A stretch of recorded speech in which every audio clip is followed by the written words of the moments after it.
गर्दै हुनुहुन्छ हौ तपाईको काम सक्यो भने खाना खाऊ न ल छेल आउँछ ल ल पस्किँदै गर न म एउटा काम गर्दैछु अनि खाउँला न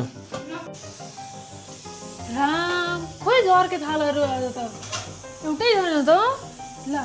दिउँसो ढोका लगाएको थिएन कि को छिरो रुममा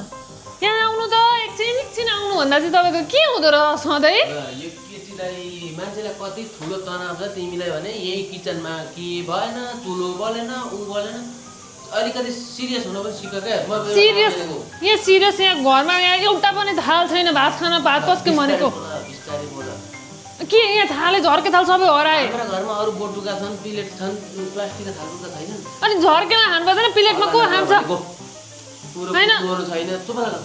के बोकेको यो चाहिँ सर झर्के थाल यहाँ छ चुप लाग सरकारले सम्पत्ति छानबिन गर्दैछ अनि यो पहिला थाल बटुका सुन भनेर ट्याकटुक लग्यो भने केमा खान्छौ म तपाईँ किन तल लगाएर भगवान् तपाईँको स्रोत बिनाको सम्पत्तिको शुद्धिकरण गर्ने भनेको त हौ कस्तो कुरो नबुझेको यसपछि स्रोत कहाँ छ त तिमीले यसको बिल छ रसिद छ यो सबै गड गरिदिएको के दिएको कसले दिएको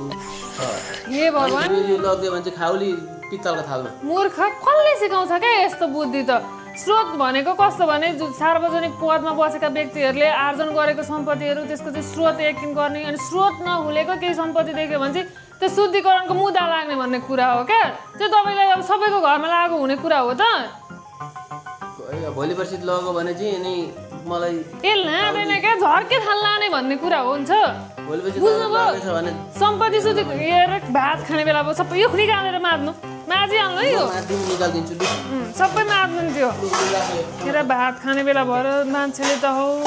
म त चोर आयो भनेर कस्तो टेन्सन भएको हरायो भने चाहिँ तिमीलाई म किनाउँछु नि थाल हे भगवान्